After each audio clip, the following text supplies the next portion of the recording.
Support for Louisiana, the state we're in, is provided by... Every day, I go to work for Entergy. I know customers are counting on me. So Entergy is investing millions of dollars to keep the lights on and installing new technology to prevent outages before they happen. Together, we power life.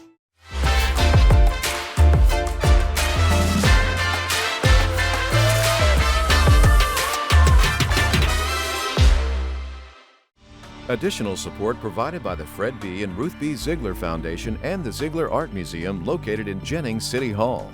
The museum focuses on emerging Louisiana artists and is an historical and cultural center for Southwest Louisiana. And the Foundation for Excellence in Louisiana Public Broadcasting, with support from viewers like you.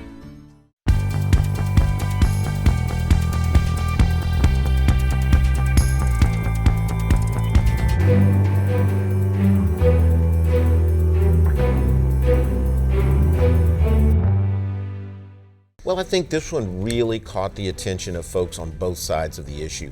The latest veto override session ends in victory for Republican lawmakers. And so I've had a pretty full life. A new Louisiana monument honors African American veterans, including a Medal of Honor recipient who graduated from Southern University. If something sounds too good to be true, it almost always is. Investment fraud on the rise in Louisiana. The EPA has a stringent way of managing and overseeing these kinds of wells. The conversation about carbon capture heats up as the state asks to regulate the evolving industry. Hi everyone, I'm Kara St. Cyr. And I'm Karen LeBlanc. According to the Advocate, most parishes across the state are recording more deaths than births. And to be specific, that is 46 out of 64 parishes that are seeing that decline, while only 18 parishes are recording more births than deaths. And now on to other news making headlines across the state. More than 15,000 Louisianians will have their student debt loan erased. The U.S. Department of Education announced last week that it would cancel $39 billion in federal student loans for more than 800,000 borrowers within the next month. The news comes after a recent U.S. Supreme Court decision that struck down the Biden administration's student debt forgiveness plan. Louisiana taxpayers will have until August 28th to claim millions of dollars in state tax refunds before they become unclaimed property. The Louisiana Department of Revenue announced this week that letters went out to more than 15,000 individual and business taxpayers, advising them to claim their refunds before they are transferred by law to the Unclaimed Property Division of the state's Treasurer's Office. And 80 teachers from 9 countries arrived in Louisiana this week to teach in the state's K-12 foreign language immersion programs. The Council for the Development of French in Louisiana and the Lieutenant Governor welcomed the teachers who will work in Louisiana public schools, teaching in French and Spanish immersion programs starting this fall.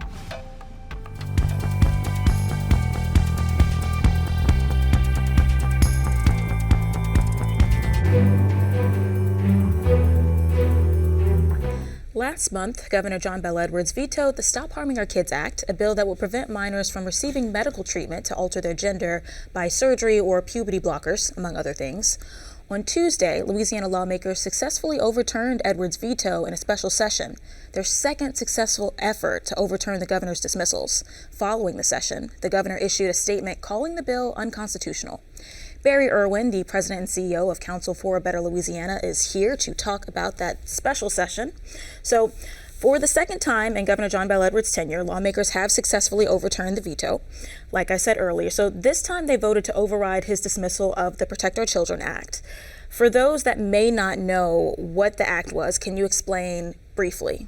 Yeah, basically it would prohibit gender-affirming care for minors, even with parental consent. I mean, right now a minor to receive that would have to have parental consent anyway. This basically said for some of those things, and as you mentioned, surgery, which is really not much of an option because that's not really utilized here, but for other things like hormone therapy, puberty blockers and things like that, it actually prohibits it even with parental permission to do that. And so it's one of the things that you've seen happen in other states, and now that's passed here, and obviously with the veto override, that's going to become law. Now, this was one of the more controversial bills that happened during session. I mean, why was there so much support around this bill to where there was an override veto session?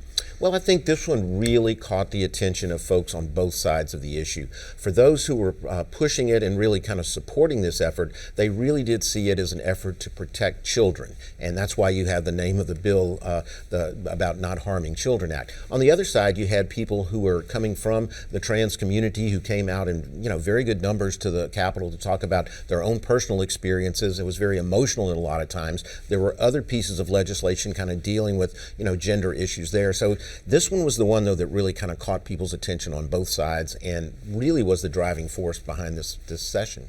Well, for this special session, it ended and began pretty quickly. I mean, it started on Tuesday and ended on Tuesday. Is it normal for a session to go that quickly?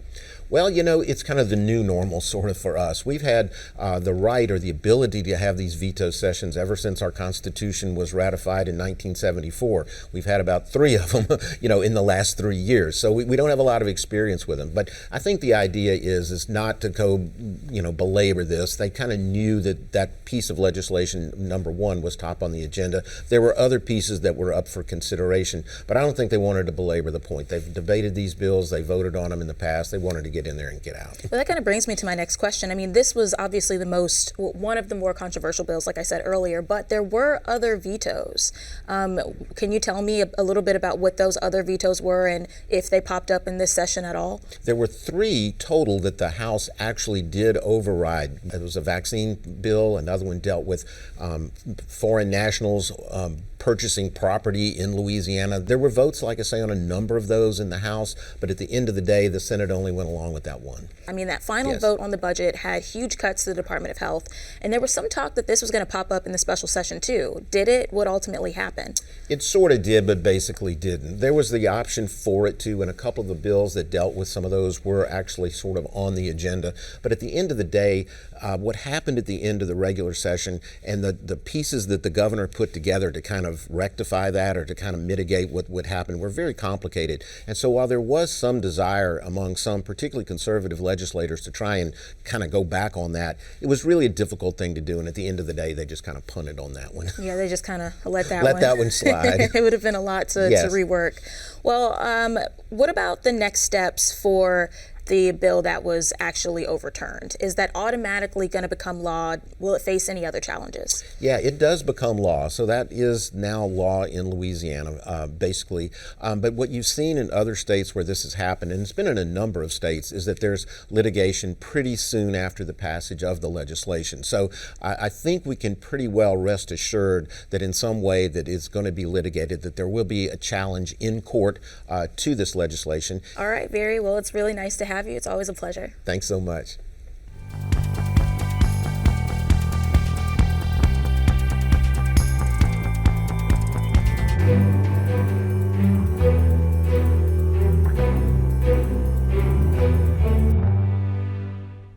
The conversation is heating up about carbon capture, the process of burying carbon dioxide deep into the earth to reduce carbon emissions. Carbon capture plays into Louisiana's overarching goal of achieving net zero carbon emissions by 2050, but it's not without controversy. Here's more. Hi, Caitlin? How are you? Yes, Karen. nice to meet you. Caitlin Joshua lives near a planned carbon capture pipeline. It's one of more than 20 carbon capture projects in the permitting process to locate in Louisiana. So Clean Hydrogen Works has applied for a series of permits, and it's my understanding that they've actually received some approval within that process from environmental agencies. And so that particular facility would be about a good 1.5 miles, 2 miles from my home. Would utilize the Mississippi River in order to transport, and then as well as an injection site in Donaldsonville, Louisiana, which is a good 20 minutes from my home. Caitlin says she found out through word of mouth about plans for the carbon capture site. I've never received any public notification of any carbon capture and storage sites or facilities or injection sites. So my concerns are very simple. I'm definitely concerned about groundwater contamination, potential pipeline leaks or ruptures. I do a lot of research and I kind of just have to find out on my own. there is not really any mandatory public engagement or civic engagement with neighborhoods right now. Caitlin lives near a large concentration of industrial facilities that emit carbon dioxide in a stretch of land between New Orleans and Baton Rouge, infamously dubbed Cancer Alley. Now, for decades, concerned nearby residents, conservationists, and environmentalists have been vocal about the health and environmental impacts of oil, gas, and petrochemical interests. This latest debate centers on capturing and sequestering carbon dioxide at the source. Carbon capture is not a new concept, but the technology and practice of capturing carbon dioxide emissions at its source, piping it to sites, and injecting it into deep underground wells is an evolving industry. The idea is you take carbon, waste carbon from manufacturing processes. At some point it might be from power generation processes, what have you. And instead of just emitting that to the air, the atmosphere, to join the rest of the greenhouse gases and the problems they cause, you catch that, or at least a portion of it, and pump it underground. Carbon waste is pumped into what's called a Class 6 well, and Louisiana is asking the federal government to control these wells. So is Louisiana one of the first states to ask the EPA for primacy regarding carbon capture? One of the very first. Now we've kind of become the test case that other states are looking at to say, okay, however it goes with Louisiana, that's the model we're probably going to have to follow if we want to be able to get primacy. As a state seeks federal permission to regulate carbon capture, the decibel of the debate grows louder. Critics question the economic developments versus the potential health and environmental risks, and doubt the long-term viability of carbon capture and storage. Our concern is that because these technologies have been proven to fail and proven to underperform over the number of decades that they've been in development, that they won't be able to deliver the kinds of climate-saving technology and pollution reduction that we need in places like Louisiana. Logan Burke is the executive director of the Alliance of Affordable Energy. It's part of a coalition of environmental advocacy groups concerned about the long-term consequences of carbon capture and the state's ability to properly regulate and monitor it. The EPA has a stringent way of managing and overseeing these kinds of wells. And since it is so new, we think it should remain with them. The main thing I'd point out is, in addition to our folks just knowing the turf better, we have more scientists per square mile than the EPA Region 6 does. And we think that gives us an advantage on being able to oversee this and to ensure that it's done responsibly. Louisiana lawmakers passed a resolution establishing a task force to look at the local impacts of carbon capture and sequestration. The task force is charged with submitting a final report of its findings before February 15, 2024, to the Senate Committee of Natural Resources. Lawmakers are trying to establish a framework and guardrails for the industry. My legislation basically wasn't for it or against it. It was preparing us to be prepared if it did get done. What I've heard from multiple constituents, multiple municipalities around the state is, one, we need more notification. We need to know about this project coming to our area and let us have public input. I agree, 100%.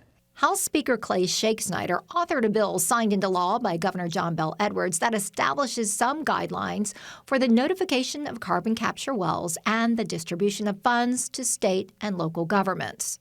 So what we did is, in our bill, we went in and said 30% of every tonnage that's pumped into the ground, that 30% of that goes to those locals. They decide wherever their biggest need is, this company will pay those royalties to those municipalities, to those parishes, and they can decide where they want to put those dollars. The state law also extends the time period for a storage site to apply for a certificate of completion from 10 to 50 years to make sure the well is safe and in compliance long term. Oil and gas is our backbone. That's what keeps our state moving forward. Nationwide, funding from the Bipartisan Infrastructure Investment and Jobs Act aims to incentivize carbon management efforts. Louisiana will receive billions of dollars and has already received this sort of a commitment of investment. in order to lower the carbon intensity of our products. Some say regardless of who administrates and regulates, not in my backyard. Recent EPA public hearings drew heated discussions from people living in communities of proposed carbon capture sites. We want to do our part in making sure that our state is safe and actually working towards climate goals, but carbon capture and storage is not the way to do that. There are loads of opportunities to generate clean and affordable power for Louisiana, and the idea that instead we would run down an avenue that will just raise people's bills and waste people's money is really scary. Carbon capture factors into Louisiana's overarching goal of achieving net zero carbon emissions by 2050. Now, lawmakers, state agencies, and the federal government collectively face a pressing challenge: how to balance the state's goal of reducing greenhouse gas emissions, an economy bolstered by industrial plants, and the people who live in and around the sites.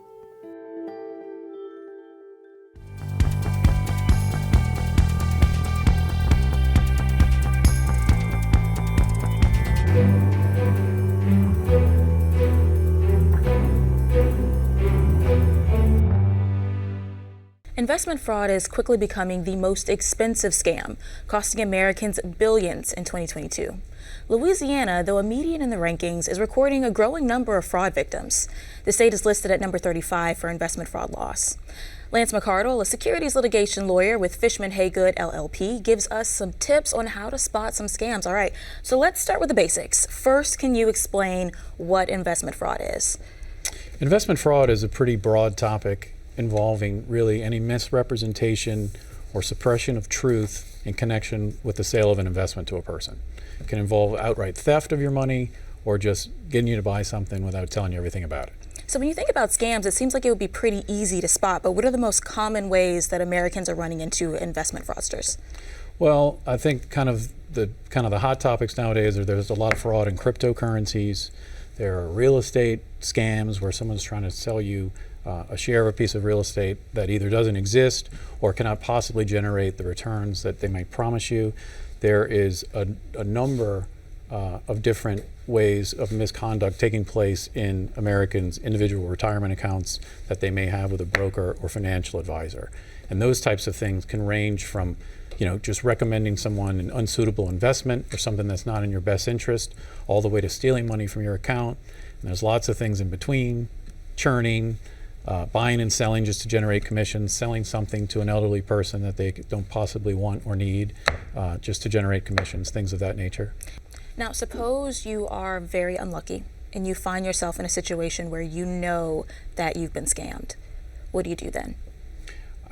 I think the most important thing is you want to report it immediately. If the money was taken from your bank or an investment account, you want to notify those financial institutions. You want to notify the bank. You want to notify your brokerage. They may be able to trace the money, they may not be able to. You want to notify law enforcement. You want to start with the local police. You could try the FBI, you can report it to the Securities and Exchange Commission, you can report it to FINRA. And then after that, I would advise you to be the squeaky wheel. Continue to follow up with these agencies. They might get hundreds of calls a day. You want to make sure they're working on your case and trying to figure out what it is. Lastly, I would make sure you make a file, gather everything related to what you believe has been a fraudulent transaction. Bank statements, anything showing the transfer of funds, if you have canceled checks, a credit card receipt, tax returns, anything that might show it, particularly communications with the person who sold you the investment, and have all that ready to go for when you talk with a regulator, the law enforcement, or an attorney. But what's the likelihood you'll actually get your money back? Is there any way to know? No, unfortunately, there isn't a way to know. There's no way to know. The faster you act, the more people you can involve, the higher likelihood of getting it back. If an unscrupulous broker or financial advisor has sold you something while they were working for a firm, you may be able to recover that loss or a portion of that loss for the firm with which that person was working. So that's one avenue. But there are, unfortunately, many stories of money, vanishing in Eastern Europe or other locations. All right, so you've given us some pretty good information. Is there anything else that you think that people should know?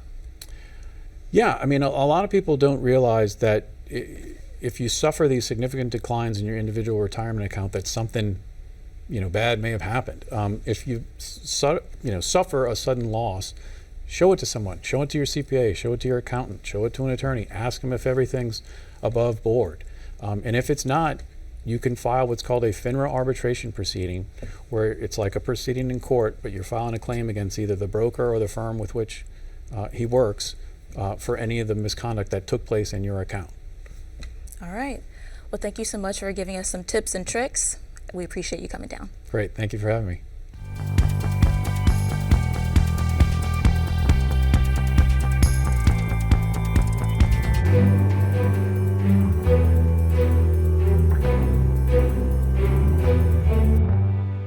The Louisiana State Capitol grounds are home to a new monument honoring African American veterans.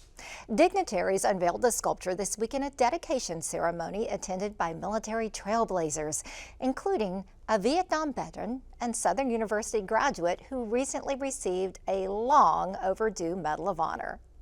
Right, face, forward, watch.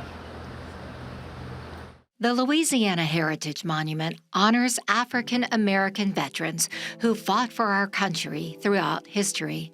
It's the first of its kind in the nation on state capitol grounds, honoring the overlooked contributions of Black military members. Colonel Davis, we salute you this morning. We thank you for your service to our nation.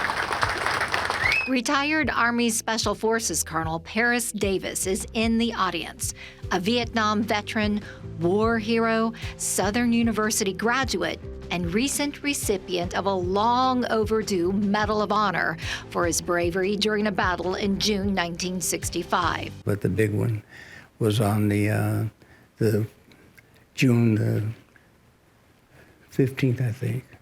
And it lasted for almost 3 days, and we had three of our soldiers, Green Berets, that were wounded, and we were fighting almost a brigade of Viet Cong. Colonel Davis defied orders to evacuate the battlefield. He refused to leave behind wounded Green Berets under his command, trapped by enemy fire. You were nominated for a Medal of Honor, and in that process, you were told that the paperwork was lost.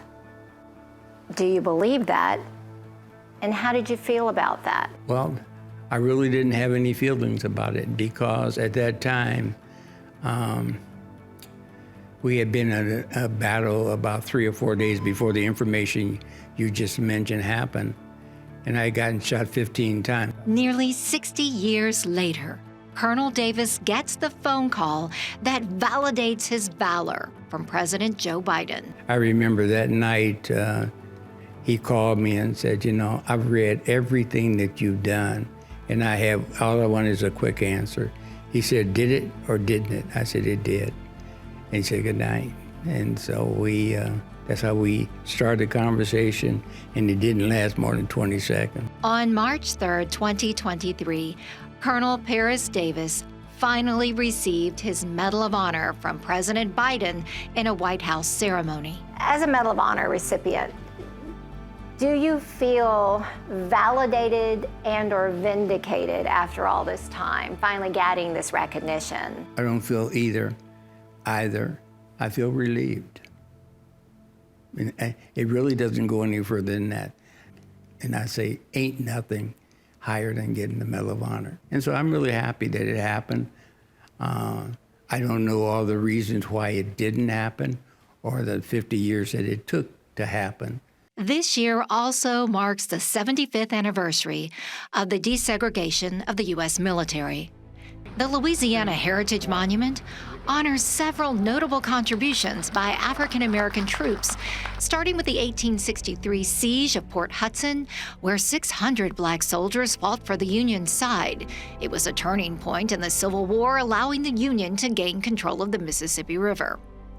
New Orleans artist Shailene Jones sculpted the likeness of 17 African American veterans in the face of the monument, all military trailblazers, much like Colonel Paris Davis. one of the first African American members of the Green Beret. Do you see yourself as a trailblazer in the military in any sense? Well, if we start with the president, he put that sort of on me, that being a trailblazer and all that. I never really felt that way. I felt that I wanted to be in special forces. They took the time to send me to a language school to speak Burmese. There were times when I was in charge of different elements, but I never felt that I was misplaced or underused. On the day we met Colonel Paris Davis, he was visiting his alma mater, Southern University, where he studied political science on an ROTC scholarship. He graduated in 1959 with fond memories of the people and the place that shaped his character and inspired a taste for a certain South Louisiana dish. So what were some of your fondest memories as a student here at Southern University? Red beans and rice to start off with. And once I got past that, I wanted more red beans and rice. And after I finished my second half and helping, I went outside, belch, and see if I could eat some more, but it didn't quite work. So I just enjoyed Southern, had a great time there. The people, the professors and all that, just my cup of tea. And now I think it's time for us to get a plate of that red beans and rice and say hello to some Southern University students. That evening, Colonel Paris Davis was the guest of honor at a campus event in a full circle moment, as Southern University proudly salutes one of its graduates for his bravery both breaking through racial barriers and on the battlefield. I was able to command a Special Forces group, which I think is really a pleasure, and at the same time work on a PhD and get that. And so I've had a pretty full life. That's our show for this week. Remember, you can watch anything LPB anytime, wherever you are, with our LPB app. You can catch LPB News and public affairs shows, as well as other Louisiana programs you've come to enjoy over the years. And please, like us on Facebook, Twitter, and Instagram. For everyone at Louisiana Public Broadcasting, I'm Kara LeBlanc. And I'm Kara St. Cyr. Until next time, that's the state we're in.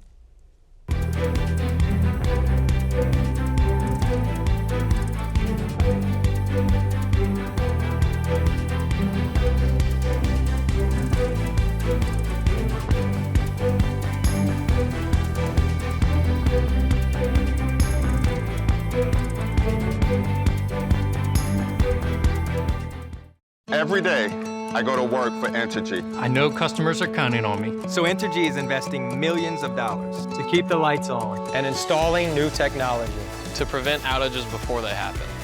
Together. We power life.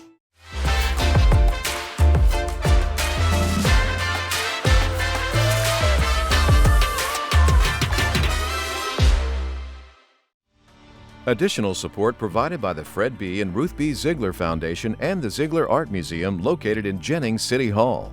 The museum focuses on emerging Louisiana artists and is an historical and cultural center for Southwest Louisiana. And the Foundation for Excellence in Louisiana Public Broadcasting, with support from viewers like you.